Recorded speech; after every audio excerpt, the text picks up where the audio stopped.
For thousands of years, mankind has questioned the existence of extraterrestrial life in our universe. Sooner or later, we're going to see some kind of signs of extraterrestrial life. We need to prepare.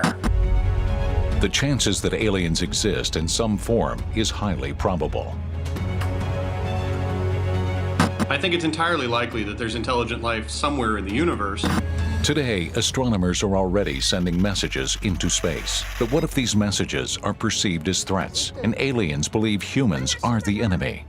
If they arrived as conquerors, it could be the end of planet Earth as we know it. Is an invasion inevitable? It's an alien attack. It would be like Godzilla meeting Bambi.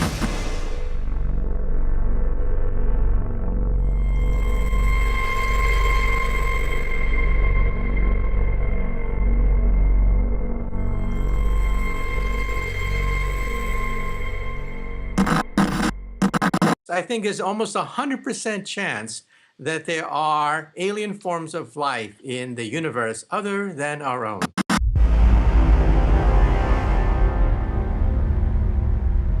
If extraterrestrials exist, they would come from the far edges of the universe. Their vast spacecrafts may already be en route to our world, and there is no way to know when they will arrive. Many think that this scenario is possible, including researcher Nick Pope, who has worked with the British Ministry of Defense to investigate UFO sightings. There's no reason why intelligent extraterrestrials couldn't already have started their journey. It could be a year's time, it could be a month, it could be a week, they could arrive later today. There's no way to determine whether they would come in peace or what their intentions would be.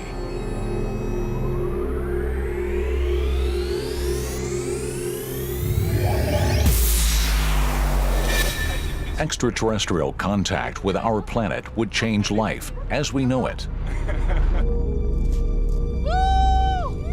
Nothing would ever be the same.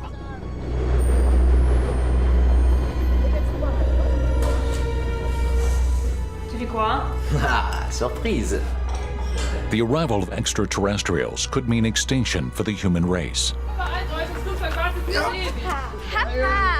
It's impossible to know exactly what would happen, but scientist Ben Moore thinks it comes down to two basic principles. If alien life came here, they would be coming because they were curious or because they were unfriendly.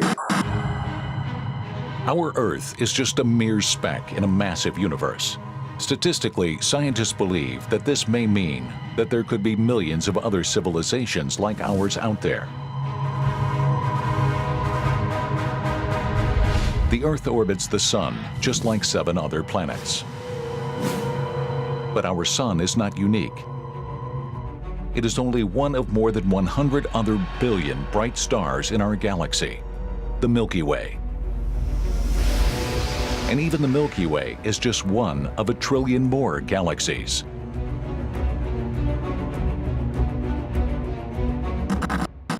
The universe is a very big place, and if you're talking something on the order of 1 trillion galaxies, each with 500 billion stars, it seems like a fairly silly notion to imagine that we're alone in the cosmos.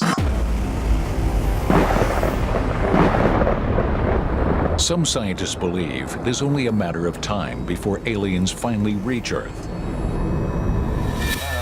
Tiens, ouvre le vin.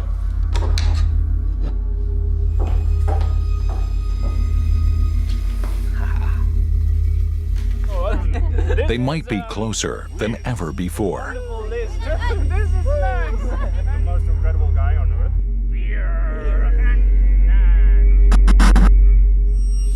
If there is life, intelligent life, other civilizations in our small part of the galaxy, we will find them in just half a dozen years or so. Does life exist in space? The answer might lie within Earth's closest neighbor, the planet Mars. Located over 34 million miles from Earth, researchers speculate that Mars is a planet that could support extraterrestrial life. In this infinite universe, the chances are that the same chemical processes that gave rise to life will have arisen many, many times elsewhere. One place that we might find life is within our own solar system. There are suggestions, for example, that there's microbial life on Mars. In 2003, ESA sent the Mars Express probe to the Red Planet. Its mission: find water, the basic substance of life on Earth.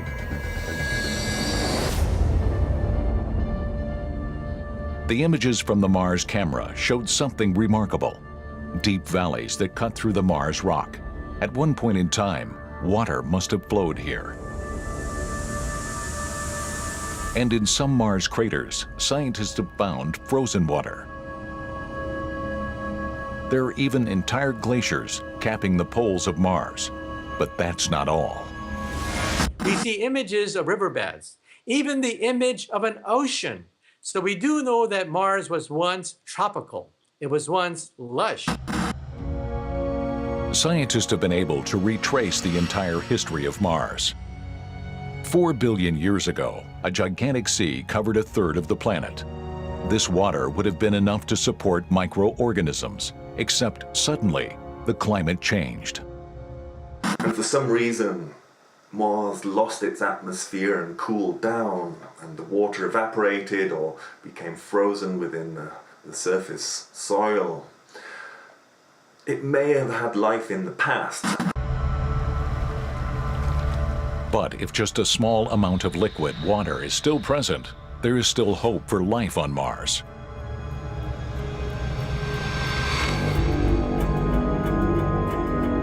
A recent promising sign: strange grooves on the slopes of Mars. These features can occur when water liquefies in the soil and rock slides back over it. Hiding under the barren surface of this planet, there might still be liquid water, water that could mean life. Except on Mars, temperatures can drop as low as -121 degrees Fahrenheit. With no atmospheric protection, dangerous cosmic rays can directly strike the planet's surface. Is it even possible for life to survive in these conditions? To discover extraterrestrial life, to find out that we're not alone in the cosmos, it would be one of the biggest, if not the single biggest, discovery of all time. Papa, guck doch mal, ich mache ein Video. Und pass schön auf Mama auf, ja? Extraterrestrial arrival would be a sudden and shocking event. No one would be ready. Our vulnerable planet could be attacked by hostile invaders.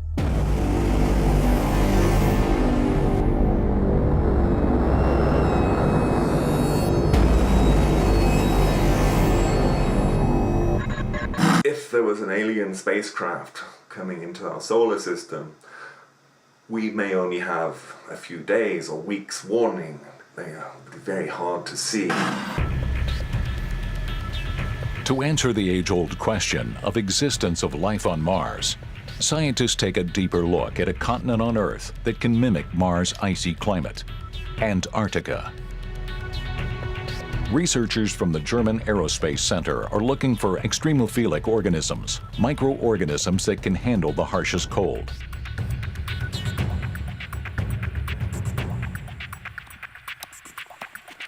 They find cyanobacteria, microfungi, and lichens, tiny creatures that can still survive at temperatures as low as -58 degrees.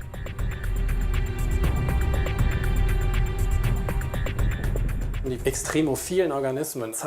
extremophilic organisms clearly show us that life can exist in the most unbelievable places. We find life in the most extreme locations on our planet.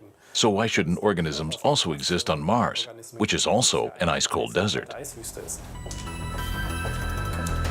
At his lab in Berlin, Jean-Pierre de Vera needs to test whether these organisms from Antarctica can cope with even more extreme conditions. He has designed a special Mars simulation chamber to put the mosses and bacteria to the test. This is our Mars chamber. We've made it as close as possible to the condition of Mars. These temperatures go extremely low, -58 to -103 degrees Fahrenheit. To match the paper-thin atmosphere on Mars, the pressure is dropped to 6 millibars. Air on Earth contains less than 1% carbon dioxide. The air in this chamber is almost 96% carbon dioxide. Under these conditions, most earthly creatures would immediately perish, but the extremophilic organisms from Antarctica survive.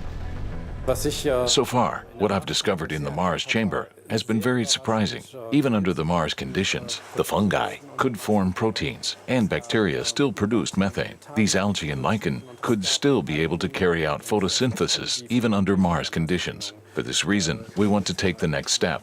We need to do these same tests in space.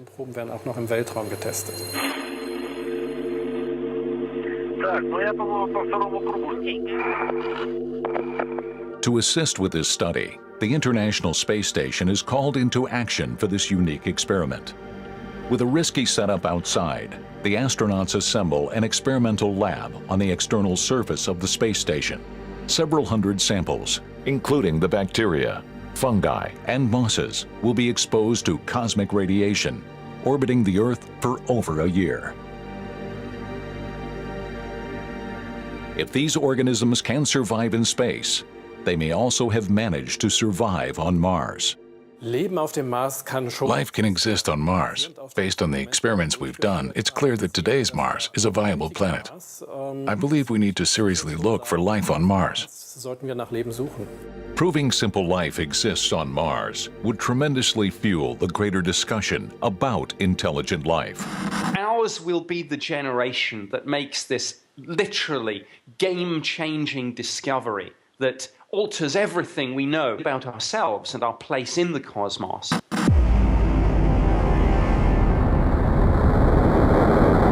But others in the cosmos may be trying to find our world.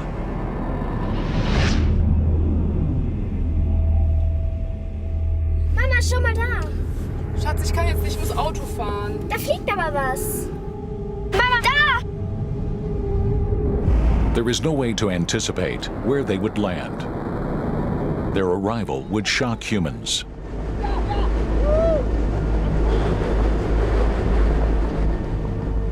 Was denn?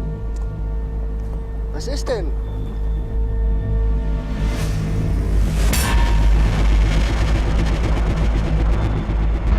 Are they friendly or not? Who knows? I would hope they're friendly, and that first contact would be in a friendly fashion.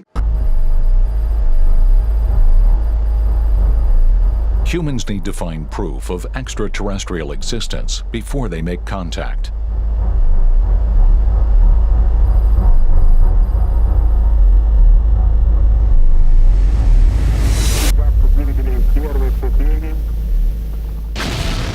March 14th, 2016. At the Russian space station in Baikonur, they are launching another new project to find out even more about Mars. ExoMars is a joint project of the European Space Agency, ESA, and the Russian space agency, Roscosmos.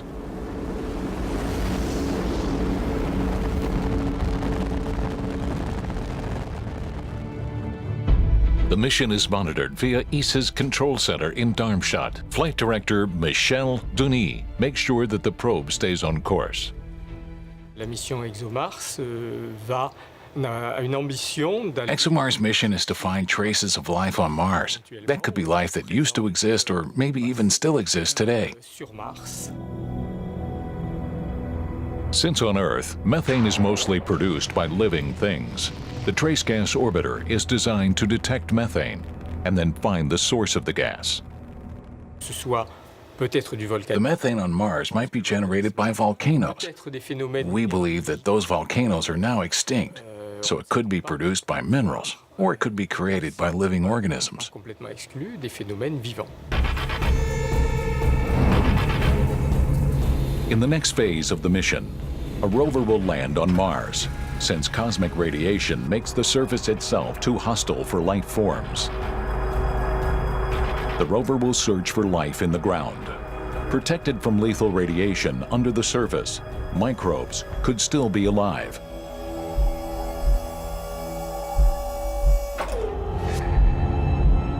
This is the first time in history that a Mars rover will drill 2 meters deep into the planet.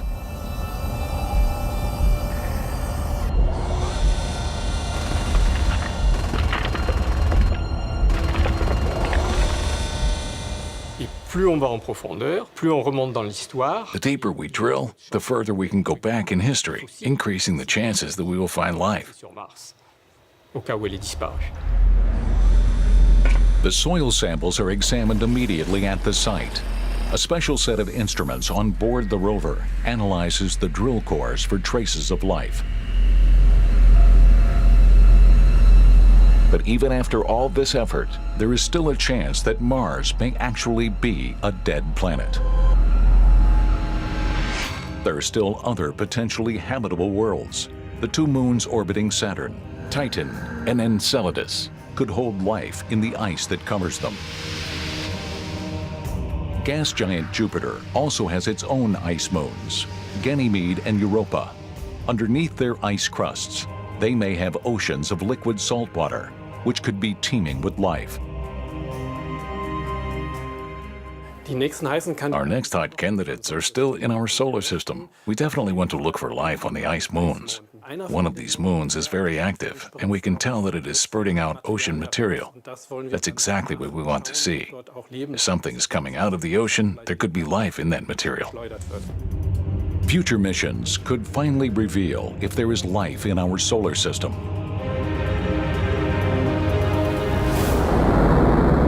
Unless highly developed extraterrestrials discover us first, scientists believe they could reach our planet. A species that had evolved for 1 million years longer than us would certainly have the capabilities to send a starship here. C'était très bon. Merci. Could these visitors be dangerous? Pourquoi tu me fais comme ça? J'ai quelque chose d'important à te demander. Qu'est-ce qui se passe? Est-ce que tu veux m'épouser? What would such an advanced species want from us? Chérie, tu fais quoi? Tu fais quoi?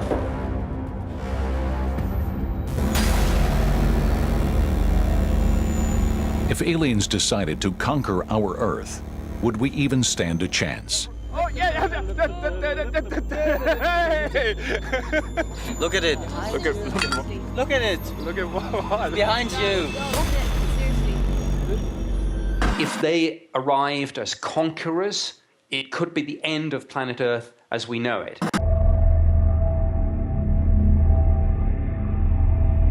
If extraterrestrials arrive, they will have traveled a great distance from a planet that is very far from our solar system. How do we identify where they will come from? One man is getting closer to the answer. Swiss astronomer Michel Mayor is on his way to an observatory in France. It was here in 1995 that he made a breakthrough discovery.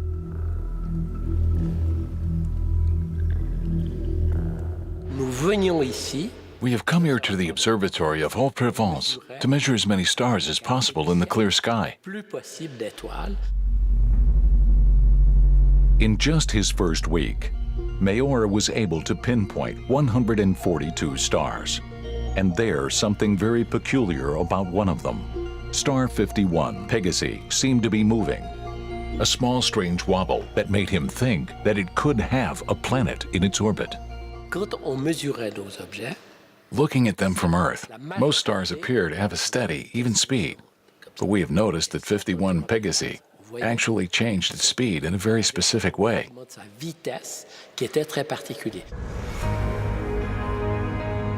Mayor has a theory.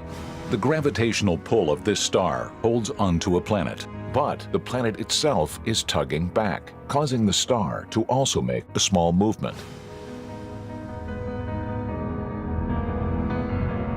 Astronomers call this a change in the radial velocity, which causes a shift in the way the light of the star reaches us back on Earth.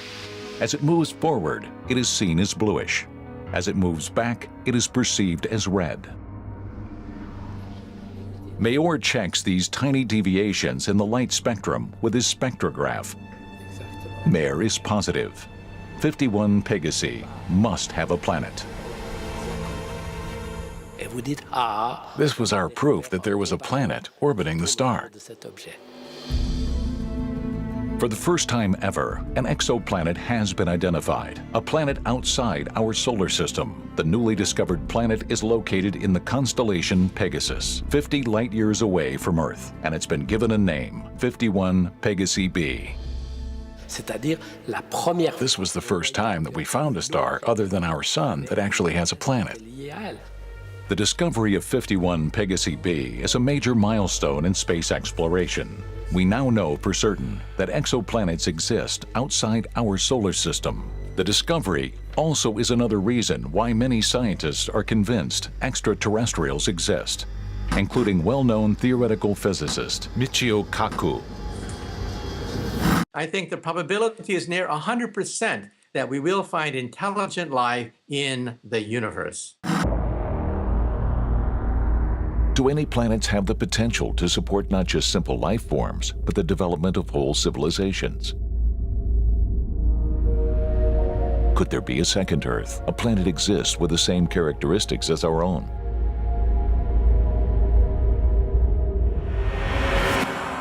Three, two, engine start, 1, 0, and liftoff of the Delta II rocket with Kepler. In 2009, the Kepler telescope was launched into space. The telescope's main task: fly through space to search for new exoplanets.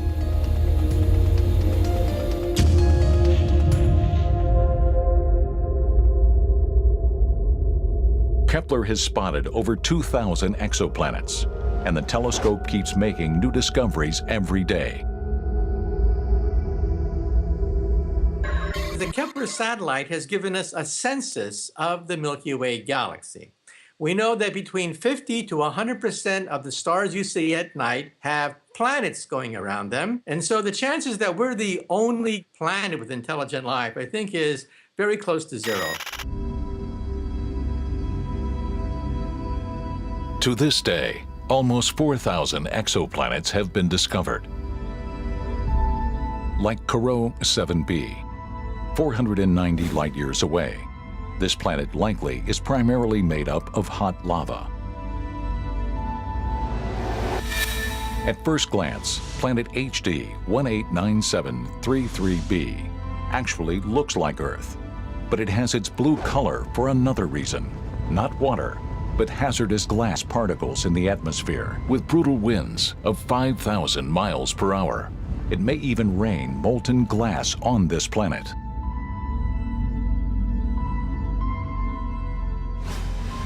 (55 Cancri e) may actually possess a diamond core.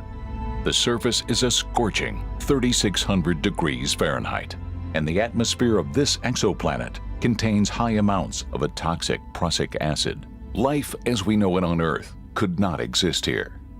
A shadow Earth, or Earth 2.0. I think that's what we'll be looking at. Alien invaders may come from a place much like a second Earth. Then why would they need to come to ours? Aber da fliegt was. Ja, das ist ein Flugzeug bestimmt. Wir fahren ja auch zum Flughafen. Das sieht aber nicht so aus wie ein Flugzeug. Da! Oh mein Gott, was ist das denn? Oh mein Gott.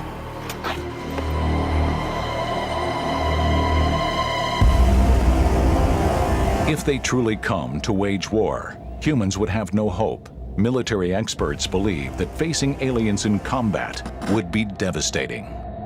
If an alien civilization has the ability to cross interstellar space to reach Earth, they undoubtedly have advanced technology. If their civilizations are more advanced than our own, how can we prepare for contact?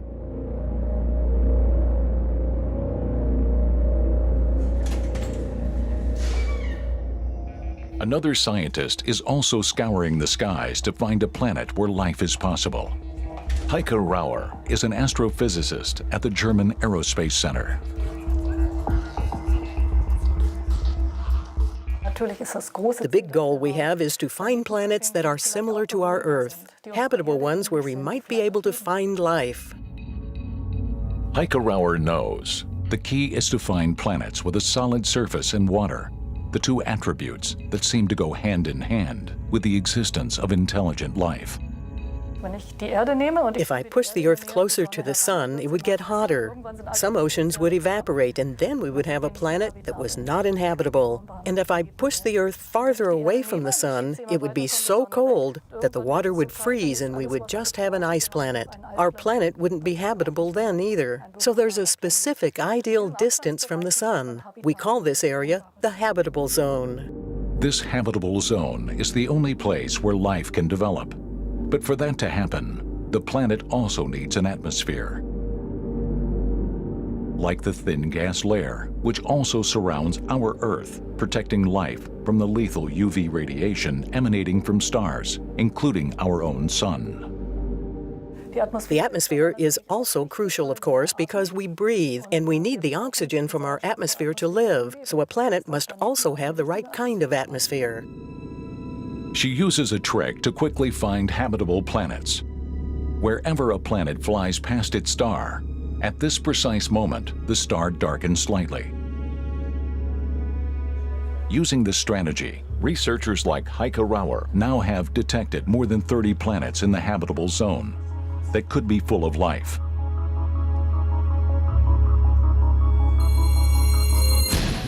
One planet looks particularly promising to researchers. Kepler 452b, a planet 1,400 light-years away in the constellation Cygnus. This planet is amazingly similar to Earth. Its star has a similar size and temperature to our Sun. For a round trip around the star, it takes 385 days, just a little longer than our Earth's orbit, and the distance to the star is just right. Getting closer and closer to finding a world very much like our own. I think it's only a matter of time now, and I think it could be staggeringly close. A new European telescope has the means to finally find the second Earth. This advanced device is called the European Extremely Large Telescope, EELT for short. By 2024, the telescope will be stationed in the Chilean desert. It will be the largest of its kind in the world. At the Assembly Hall of the European Southern Observatory, technicians test the parts that will later become the telescope's main mirror. So what we have here is the very first prototype of the primary mirror of the ELT. So we need a very large mirror, which is impossible to build today, in a monolithic piece. Close to 800 individual hexagonal mirrors will be put together to create the telescope's 40-meter massive mirror. Up to now, we've been building telescope up to 8 to 10 meters, but now we have the technology to build something which is extremely large. 40 meters in diameter is as big as the Alliance Arena nearly, and it's enormous. The scientists hope that the telescope's power will finally prove that there is life on an exoplanet. They want to use the telescope to examine the planet's atmosphere. As soon as the planet moves in front of its star, using the color, scientists can determine what kinds of molecules it contains. The ultimate proof is to identify some specific markers, some ozone, for example, some specific elements in the atmosphere of this planet that can only be produced by life, by plants, by little creatures in the ecosystem. With the new telescope, researchers are aiming to find proof of life within the next 30 years. So it's definitely in our lifetime. So in the next decade, we will be able, with ELT, to really understand if there is life, potential life or not. Is it possible that extraterrestrials are already also watching us? Are they planning a visit? And for what purpose? Sooner or later, we're going to see some kind of signs of extraterrestrial life. We need to prepare. An extraterrestrial attack would be the greatest catastrophe in human history.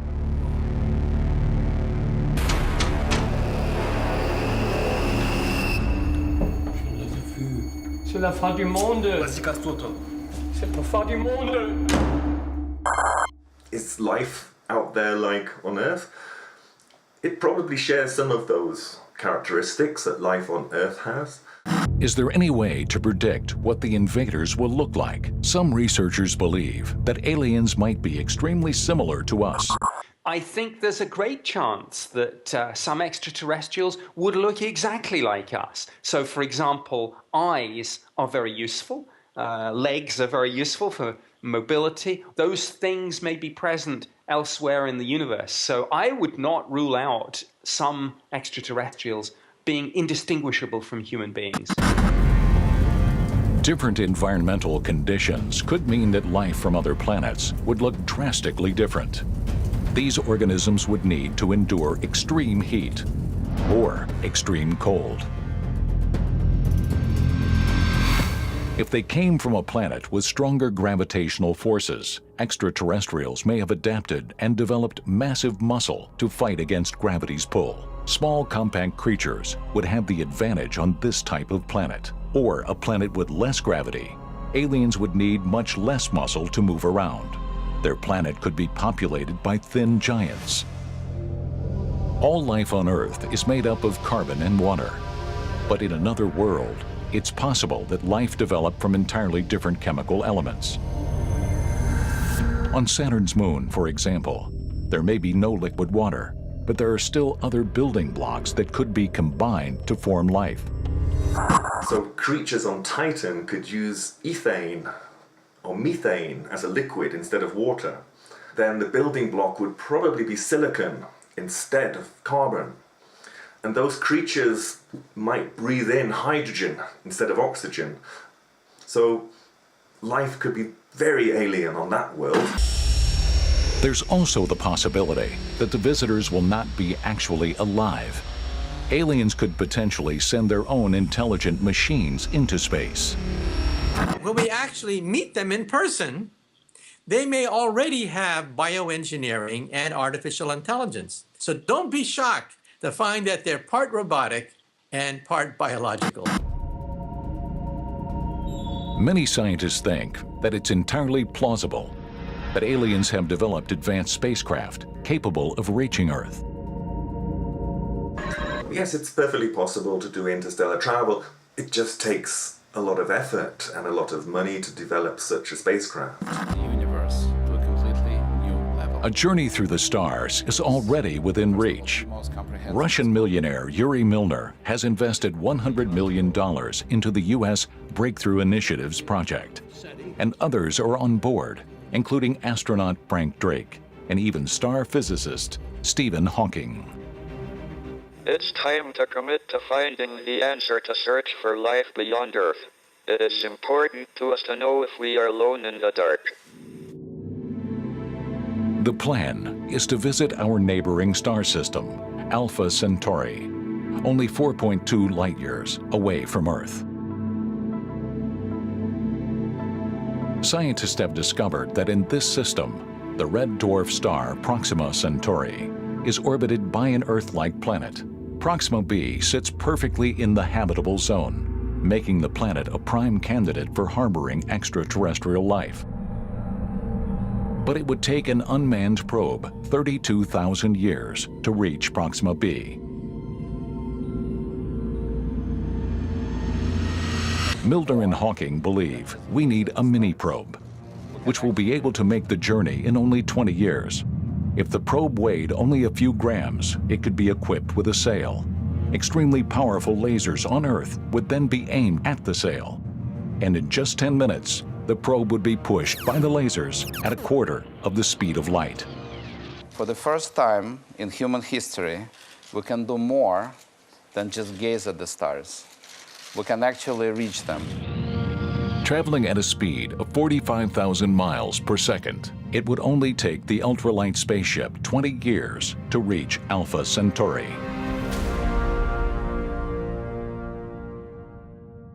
If sentient life is based upon expansion and based upon exploration, then it's entirely likely that other sentient species are also engaging in interstellar exploration. Advanced civilizations could have developed entirely different technology. Some researchers believe that the most progressive aliens can tap the energy of entire stars to create wormholes that they then use to travel through space and time. We have come from horse and cart to stealth fighter and space rocket in 200 years. Now imagine a civilization with a 1,000,000-year head start, which is not difficult to conceive of in a universe 14 billion years old. So let's not rule out the fact that if there are civilizations out there, they may come knocking on our door.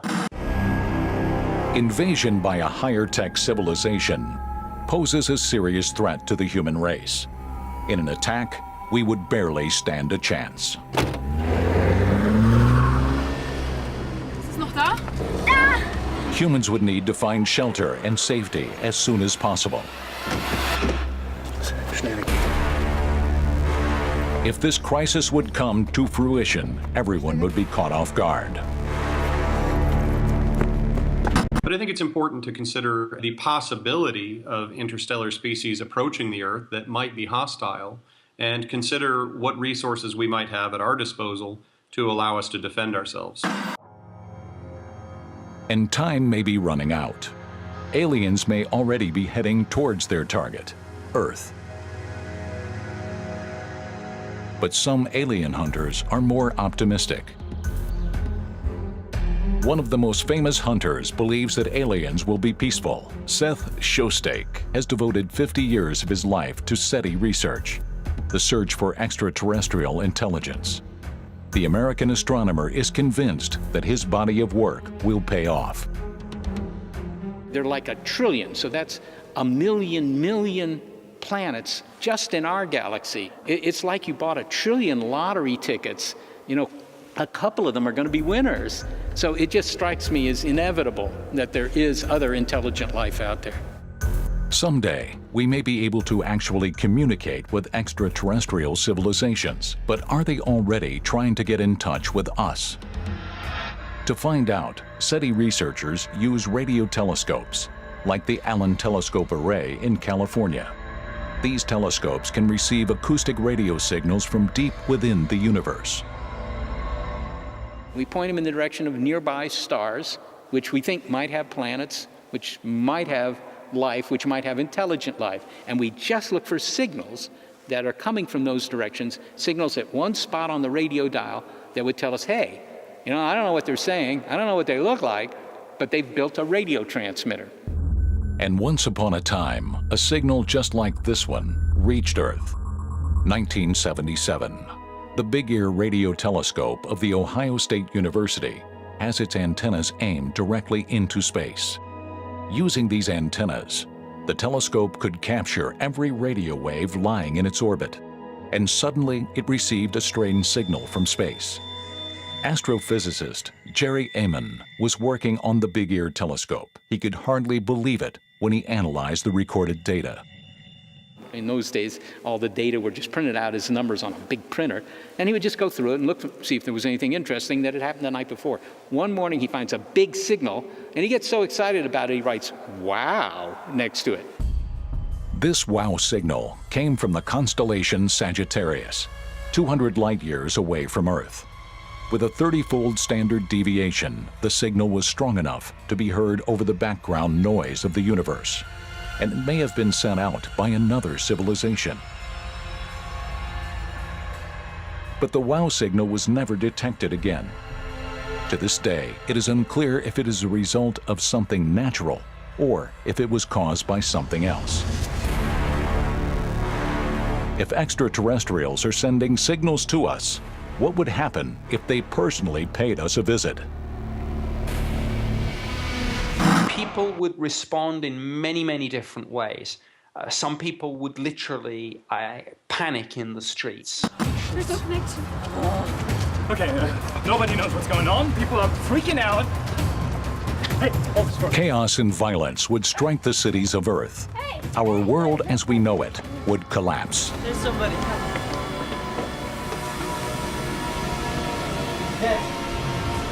Let's get out of here. Please, just go.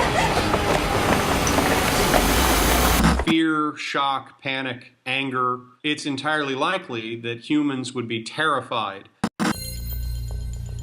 At the SETI Institute in California, Seth Shostak and his colleagues are still looking for recent signals. The astronomers evaluate data from radio telescopes all over the world.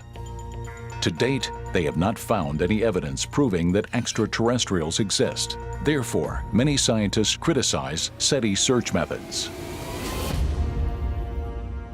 See, we look for radio signals from intelligent planets, but that's looking at the wrong frequency. Why should they use old-fashioned radio to communicate?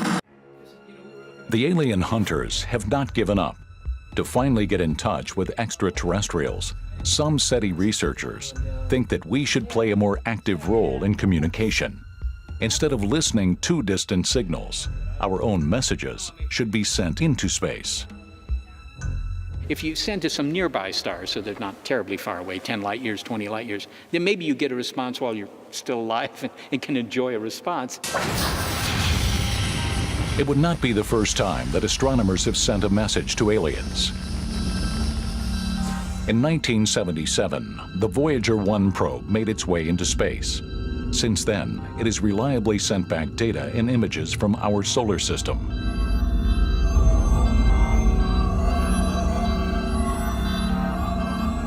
Precious cargo is stored on board. The Golden Record, a copper disc that holds music, images, and sounds from the Earth. Greetings recorded in 55 different languages, a way to kindly introduce ourselves to foreign civilizations. Hello from the children of planet Earth. Herzliche Grüße an alle. Bonjour tout le monde. Konnichiwa. O genki desu ka? Hola y saludos a todos. In 2012, Voyager 1 became the first probe to leave our solar system. It has flown further into space than any man-made object ever before. This cosmic message in a bottle will travel even deeper into interstellar space. By 2025, the probe will run out of its energy supply and continue into the cosmos, uncontrolled. Would the aliens ever find these spacecraft? I don't think so. They're about the size of a Volkswagen Beetle, right? And they're dark, and their transmitters won't be working then. So how are you ever going to find these guys? I mean, it's like, looking for a little bit of flotsam on the Pacific Ocean. You're probably never going to find it. Acoustic signals are already being sent out into space. The most famous signal was the Arecibo message in 1974. The message created by astronomer Frank Drake used binary code to provide information about human biology, the population on Earth, and tell the recipient exactly where the signal originated. So far, we haven't received a reply from aliens. Seth Shostak thinks we need to be thinking bigger. In fact, he wants to offer big data to the aliens. The more information they receive, the better they will understand us. I would send the internet, actually. I would just send everything on the internet. I mean, if you walk down to the beach and you find a message in a bottle and it's one sentence, you may never figure out what that message was about. But if it was, 1,000 books, well, you might figure out a lot more. But others think that these well-meaning messages would make us incalculably more vulnerable. Enemy aliens might leverage these communication efforts into a full-scale attack. I think it's a rather silly idea to send out powerful beamed messages indicating our presence. Who knows what's out there in our galaxy? It's like being a 4-year-old in the middle of a dark forest. Does she explore and learn the situation? Or does she go running, screaming through the forest saying, "Monsters, hello, everybody, I'm here"? Critics say that stopping these messages is the only way to prevent a human catastrophe. Before proceeding, there needs to be a greater scientific discourse about what these messages should contain and who is allowed to send them. I think we should hold discussions, serious scientific investigations and discussions of the pros and cons before we beam messages into space. Early projects like Yuri Milner's are already underway. For the best message that could be sent to extraterrestrials, a reward of $1 million is up for grabs. Though he previously also warned against sending messages, Stephen Hawking now supports the endeavor. It is time to open our eyes, our ears, and our minds to the cosmos. If extraterrestrials received our signals long ago, now it's too late for us to hide. Any society that could do that, any society that could come here and threaten you, they've got bigger antennas than we do. They can already pick up our television, our airport radars, all sorts of stuff. So we're already telling them we're here. Pandora's box might already be open.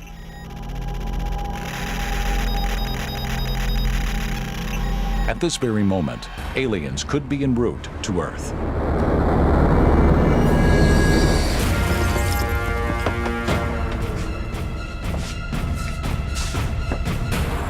Fenster und Türen geschlossen.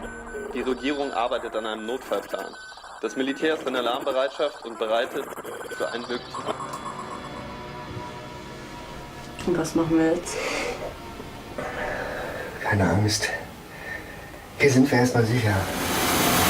If there are more intelligent, more powerful, and therefore more dangerous civilizations out there, we should be very careful about contacting them.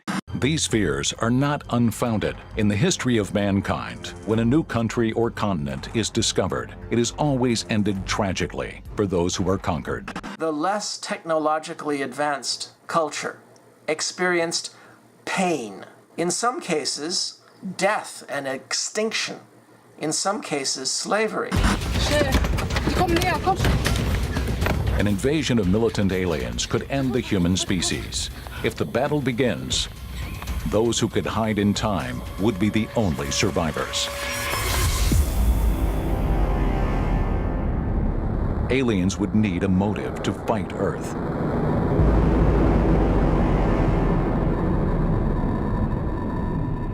It is possible to conceive of other civilizations who are at war in the cosmos and who are perhaps desperate for new territories or new resources. And they may look at the Earth and say, this could be our new home.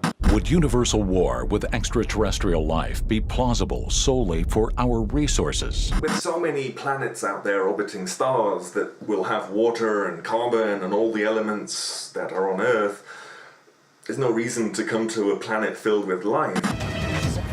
This is an alien attack! But Our planet is home to 7 billion people. To aliens, the most interesting resources on Earth might actually be its inhabitants. If they are warlike, it would be like Godzilla meeting Bambi. It would be no contest whatsoever. Is there any way to prepare for this kind of disaster? Space agencies have emergency procedures to respond to dangers like meteorite impacts. Do they also have a plan in case of an alien attack? Scientists and military experts have already thought through what would really happen in an attack situation. An alien civilization approaching Earth as a potential target for conquest is going to first try to eliminate any kind of resistance. The simplest thing they can do to neutralize our weapons is to use the electromagnetic pulse. Without warning, all energy supplies would be shut off. Electronic devices, cars, and telephones would be useless, and humans would be suddenly powerless.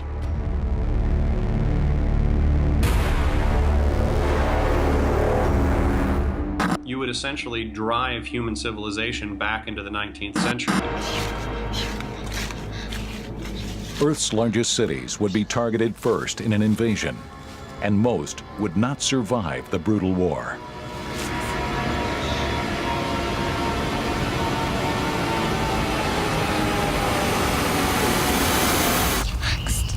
I'm sure that many of the nations of Earth would use nuclear weapons, even on their own soil, as a last resort to try to stop some form of alien invasion. Using weapons of mass destruction would destroy our own planet. Luckily, there is also another strategy. The first objective would actually just be survival. The second priority would be the capture of enemy technology and reverse engineer them. It may be possible for us to produce them in significant quantities. Even if aliens haven't planned a deadly invasion, it could still turn into war if we get in their way. And even if the aliens don't want to conquer us, even if the aliens don't want to eat us, even if the aliens don't want to plunder our natural resources, we might get in the way because maybe they have different intentions toward us. Humans would have no way to escape. We still don't know what's going on. We've gotten ourselves underground.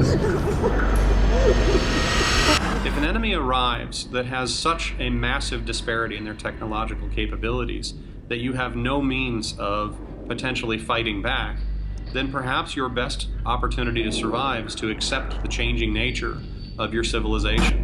If they came here with friendship, as explorers, that's great. We would hold out the hand of friendship ourselves. If they came as conquerors, I think we would simply have to surrender. This would be a war we could not win. Da ist jemand. Only one thing is for certain. Extraterrestrials' arrival would change our world forever. The only hope is that if they do come, they will come in peace. Ich hab Angst.